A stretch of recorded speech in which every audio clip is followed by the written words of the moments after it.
હારીને પણ બાજી પોતાની કરે ને એ છાયા. આપણે હવે અટકવાનું નથી. હા મમ્મી, પણ કઈ સમજાણું નહીં. સમજાયું હોત તો હું તને ડોબો ન કહેતી હોત ને. હવે ધ્યાનથી સાંભળ. કેશવના ગયા પછી સંસ્કૃતિ તૂટશે. અત્યારે બધું જે કરી રહી છે ને એ નાટક છે. મક્કમ થવાનું નાટક કરી રહી છે. પણ બોધ, હું આ છોકરીઓને સારી રીતે ઓળખું છું. જ્યારે મક્કમ થવાનું નાટક કરે ને ત્યારે અંદરથી એકદમ તૂટેલી હોય છે. અચ્છા, પણ મમ્મી આપણે કરવાનું શું? મીઠડા થવાનું. એટલે એમ કે સંસ્કૃતિએ હમણાં પોતાની નજીકની વ્યક્તિ ગુમાવી છે. એવી વ્યક્તિ જે એના સારા નરસામાં 24 કલાક એની સાથે રહેતી. બસ હવે મારે કેશવની જગ્યા લઈને એવા મીઠડા બનવાનું છે કે સંસ્કૃતિને મારા સિવાય બીજું કોઈ દેખાય જ નહીં. પણ મમ્મી, આવું કરવાથી ફાયદો થશે? બોધ, વિશ્વાસ જીત્યા પછી સૌથી સહેલું કામ હોય તો એ પીઠ પાછળ ઘા કરવાનું. બરાબર? એકવાર સંસ્કૃતિ માની ગઈ એટલે સમજો પતી ગઈ.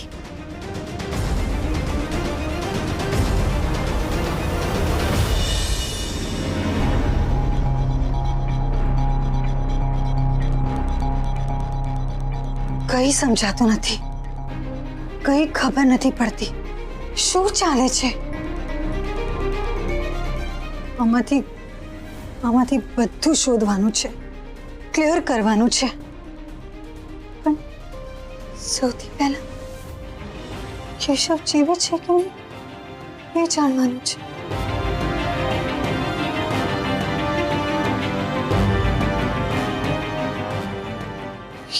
યસ, સંસ્કૃતિ, કેશવ જીવે છે, કન્ફર્મ જીવે છે.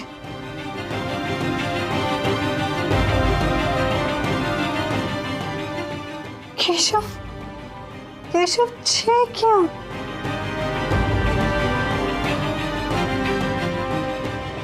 નો, કૂલ ડાઉન સંસ્કૃતિ. કેશવ કહે છે ને કે અપસેટ થાવ તો કામ બગડી જાય, એટલે પ્લીઝ કૂલ ડાઉન. હોસ્પિટલમાંથી પણ કોઈને ખબર નથી કે કેશવ ક્યાં છે. ડોક્ટર પણ કેશવનું નામ સાંભળીને અપસેટ થયા. હા, એના ફેસ પર સેડનેસ આવી ગઈ હતી. મે બી એ લોકો કંઈ છુપાવવા માંગતા હોય.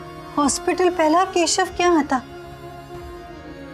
એક્સિડન્ટ થયું એ જગ્યા પર, અને એની પહેલા કેશવની લાસ્ટ લોકેશન જાણવું પડશે. કેશવ એક્સિડન્ટ પહેલા છેલ્લી વાર કોને મળ્યા? કોણે? જો આ ખબર પડી તો કોણે પૂછું? ઇન્સ્પેક્ટર, એમને પૂછો.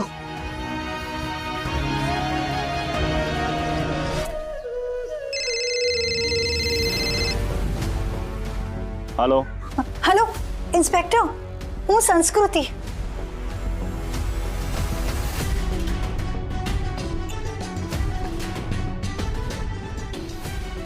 ओके हमણાં મોકલું. હા, okay, thank you so much. Thank you inspector. Thank you Dwarkadhish. Thank you. બસ મારા કેશવ સલામત. જય દ્વારકાધીશ ગુરુ અંકલ. અરે નીરવ, આવ આવ આવ, બેસ બેસ. સારું થયું અંકલ તમે ઘરે જ છો. હું ઐશ્વર્યાનો સામાન લેવા આવ્યો હતો. કેમ, શું થયું? અંકલ કંઈ થયું નથી, તમે ગભરાઈ શું કામ જાઓ છો? હા પણ એટલે ઐશ્વર્યા હવે એને બદલે એનો સામાન. અરે અંકલ, મને ઐશ્વર્યાનો જ ફોન આવ્યો હતો. એને હજુ 1-2 દિવસ લાગશે. એને ઘરેથી કંઈક સામાન જોઈતો હતો, એટલે મેં કીધું હું જ પહોંચાડી દઉં. તો એમાં તું શું કામ તકલીફ લે છે? હું આપી આવું. નહીં અંકલ, જરૂર નથી. ને ઐશ્વર્યાનું કામ હોય તો એમાં હેરાનગતિ શાની? એકચ્યુઅલી એને મળીશ તો મને પણ સારું લાગશે. તમે ચિંતા નહીં કરો, હું જઈ આવીશ. મામા ફૈબા ક્યાં છે? મને નથી ખબર. હું ક્યાં રહેવાની? તું બહાર જાય છે?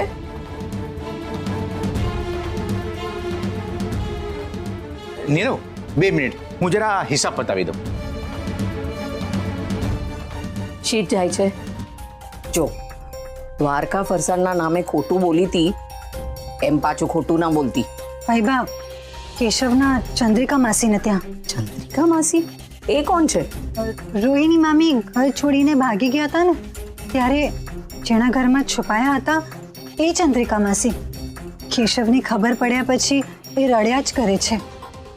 કેશવને એમનું બહુ હતું. ફૈબા હું જાઉં ને તો એમને રાહત થશે. પણ તું શું એમને રાહત આપવાની? ફૈબા હું ટ્રાય તો કરી શકું ને. માસીની હાલત જોઈને સંસ્કૃતિનું મનોબળ પણ તૂટશે અને ચાન્સ મળી જશે. હા ફૈબા શું થયું? હું જાઉં ને? હા જા તું, પણ જો આમ ગઈ ને આમ પાછી આવી. જા. ફૈબા, સંસ્કૃતિ ક્યાં ગઈ? એ કેશવના કોક સગાને ત્યાં. તને બહુ પંચાત.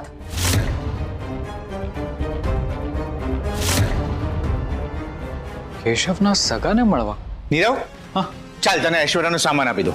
અંકલ, તમે બેગ પેક કરી દો ને, હું ઘરે જઈને આવું છું. કેમ અચાનક શું થઈ ગયું? અરે એકચ્યુઅલી એક ફાઇલ લેવાની રહી ગઈ હતી, તો હું એ લઈને આવું છું. અને ઐશ્વર્યાને શું શું જોઈએ છે તમને મેસેજ કરી દઉં છું. તમે પેક કરીને રાખજો. ઓકે? રિક્ષા ભાઈ, એસટી સ્ટેન્ડ.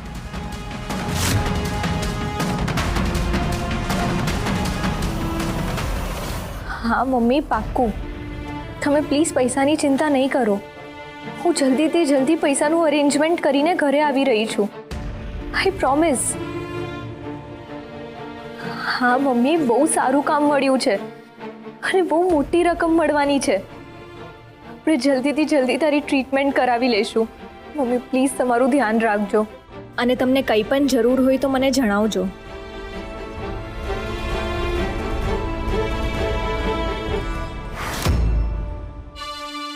હું તમને પછી ફોન કરું. બાય. શું થયું? કોને? તારા મમ્મીને? એની માટે જ પૈસા જોઈએ છે ને તને? તો શું થયું એ કહીશ? કેન્સર, કિડનીનું, જેના લીધે 24 ને 48 કલાકે ડાયાલિસિસ કરાવવું પડે છે. તો બહુ ખર્ચો થતો હશે નહીં? બહુ. કામનું ઘર વેચીને ભાડા પર રહેવા વયા ગયા. પણ મમ્મીની તકલીફ. ચાલો કામની વાત કરીએ. તૈયારી કરો, હોસ્પિટલ જવાનું છે. આજે? પણ મારે ત્યારે તને માત્ર પૈસાની જરૂર છે કૃતિ. એક વસ્તુ યાદ રાખજે, મા વગરનું ઘર ને પૈસા વગરનું પર્સ, એનું આ જગતમાં કોઈ અસ્તિત્વ નથી. Is that clear? પણ મારે હોસ્પિટલ જઈને શું કરવાનું છે? વાતોના વડા, બીજું કઈ નહીં. હું તને કાલની જેમ જ એક વાત આપીશ, પછી એ વાતને તારે બનાવવાની. સાથે સાથે માધવને આમ નાસ્તો પણ કરાવવાનો. એક બાજુ માધવના પેટમાં નાસ્તો ઉતરશે ને બીજી બાજુ મારી કરેલી વાત માધવના મગજમાં ઉતરશે. બસ એકવાર એ વાત માધવના મગજમાં ઉતરે એટલે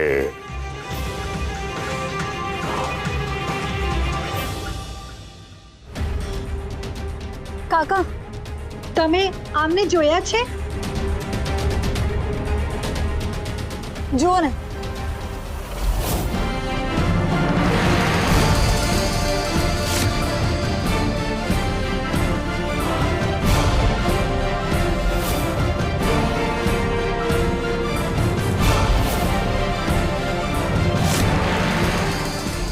થેન્ક યુ.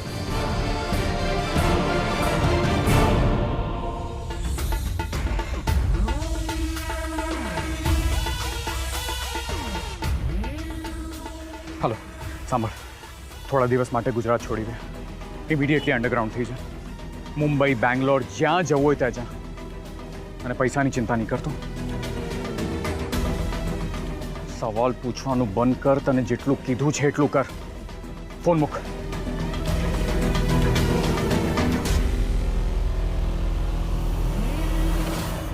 હાય, શું થયું? માધવ, હું સંસ્કૃતિ. અરે હા, ફરીથી ભૂલી ગયો ને મને? સોરી હો. કાંઈ વાંધો નહીં. ચલ, હવે ફ્રૂટ્સ ખાધા પછી તારે જ્યુસ પણ પીવાનું છે, કારણ કે ડૉક્ટર તારે ચેકઅપ માટે આવવાના છે ને. ચલ, ખાઈ લે.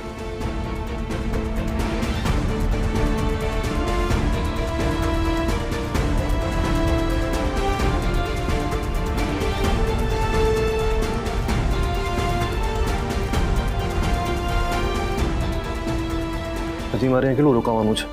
થોડાક જ દિવસ. ના, નથી રોકાવું મારે અહીંયા.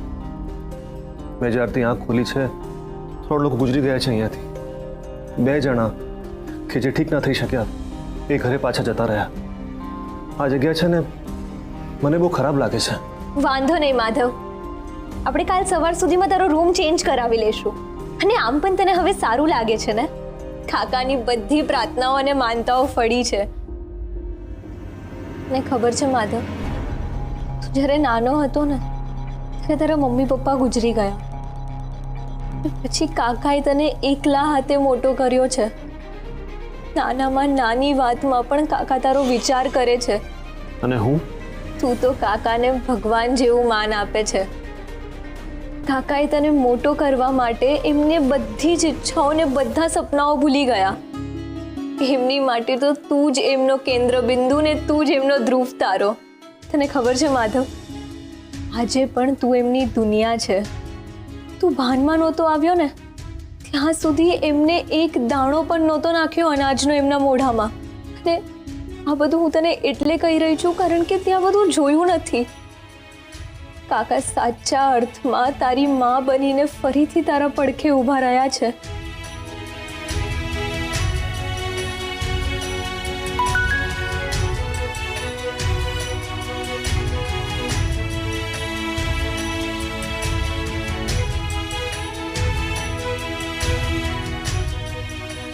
$1 લાખ ડિપોઝિટેડ.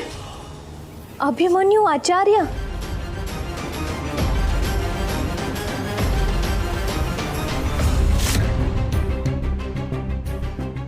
ભાઈ, હવે આજુબાજુના રસ્તા કેવા છે?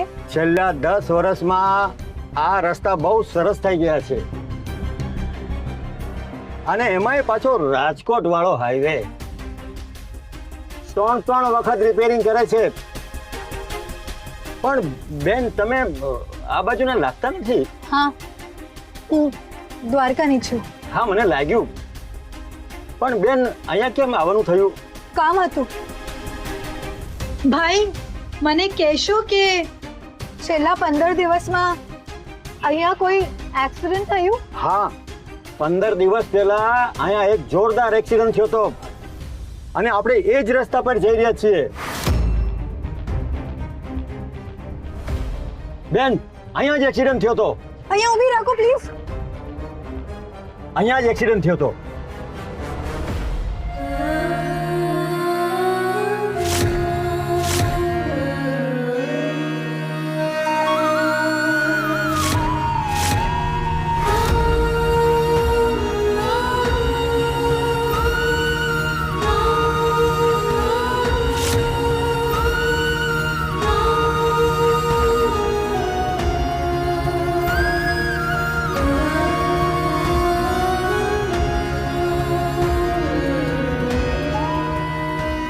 આ જ કાર હતી?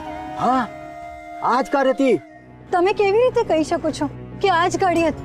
અરે બેન, ગાડી ઉપર લખ્યું તું જય દ્વારકાધીશ, એટલે ગાડી યાદ રહી ગઈ મને.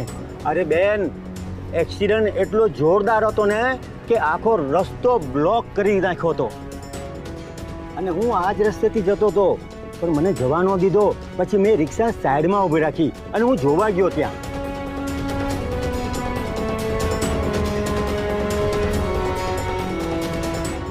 તમે કહી શકો છો કે ગાડીમાં આ જ ભાઈ હતા? બેન, એક્સિડન્ટ એટલો ખરાબ હતો ને, ગાડીની અંદર કોણ બેઠું છે ઓળખાતું જ નહોતું.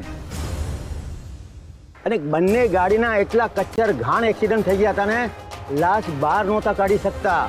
પછી કટરથી ગાડીને કાપીને લાશ બહાર કાઢી.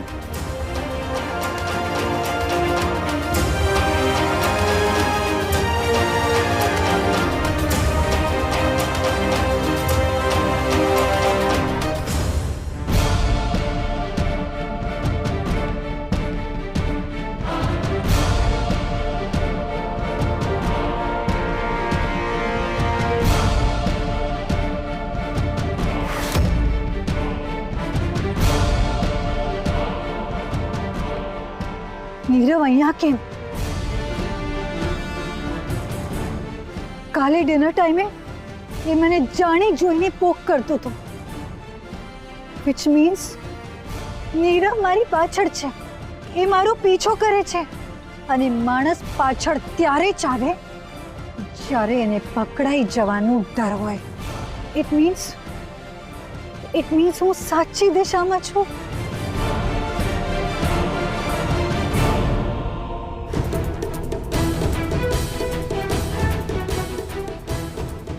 Thank you Keshav, thank you so much.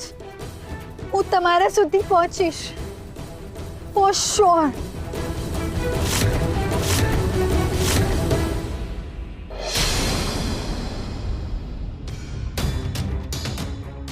આ ગુરુની આડોડાઈ વધી ગઈ છે. હા મમ્મી, આ ગુરુભાઈનું કંઈક કરવું પડશે. બધાની વચ્ચે મને મોઢે કહી દીધું. જા જઈને માલની ડિલિવરી કરી આવ. અને પાછા મને લટકામાં કહે છે કે બુધ, તું તો આમે દુકાનમાં કાંઈ કામ નથી કરવાનો ને, તો જા જઈને માલની ડિલિવરી કરી આવ. આની પહેલા ગુરુએ આવું કોઈ દિવસ કર્યું નથી ને? ના, ક્યારેય નહીં. એનો મતલબ એ કે કેશવના ગયા પછી એને દ્વારકા ફરસાણ પર કબજો કરી લેવો છે. ને એને સારી રીતે ખબર પડી ગઈ છે કે સંસ્કૃતિ હવે કોઈ કામની નથી. બાકી રહી વાત બુધની, તો એને ફોડી લઈશ એટલે વાત પૂરી થઈ જશે. અરે એમ કેવી રીતે વાર્તા પૂરી થાય છે? હવે તો હું એમને દેખાડી દઈશ કે આ દુકાનમાં મારોય ભાગ છે. હું વારસદાર છું, એ પણ સરખા હિસ્સાનો. સરખા હિસ્સાનો નહીં, 5 વધારે. જ્યારે ગુરુ દુકાને નહોતો ત્યારે તે દુકાનને સંભાળી છે. હા, ઈજ તો. આ દુકાન પાછળ તો મેં મારી જાત ઘસી નાખી છે. ને હવે આપણી પાછળ આપણે દુકાનને ઘસી નાખવાની છે, પણ એની પહેલા દુકાન પર કબજો કરવાનો છે. એ પૂરેપૂરો. બાકી આ ગુરુભાઈ તો બટકા ભરવા દોડે ને એમાંના છે.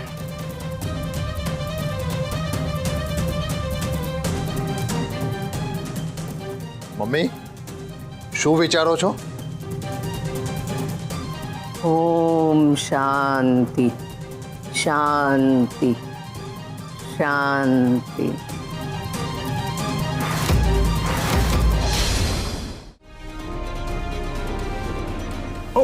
હું કરું છું. કઈ વાત.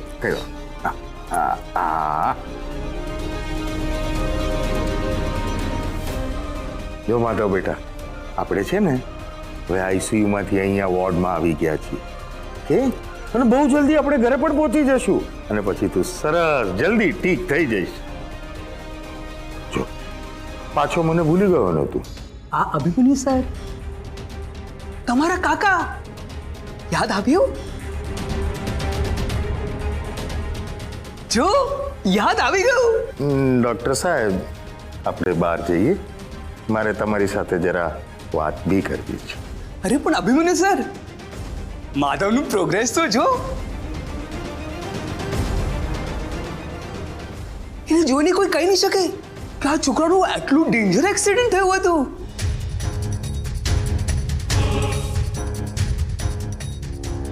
બરાબર છે. હા માધવ, આરામ કર હા બેટા, હું આવું ત્યાં બહાર જ છું, ડૉક્ટર સાહેબ સાથે વાત કરીને આવું. ચાલો.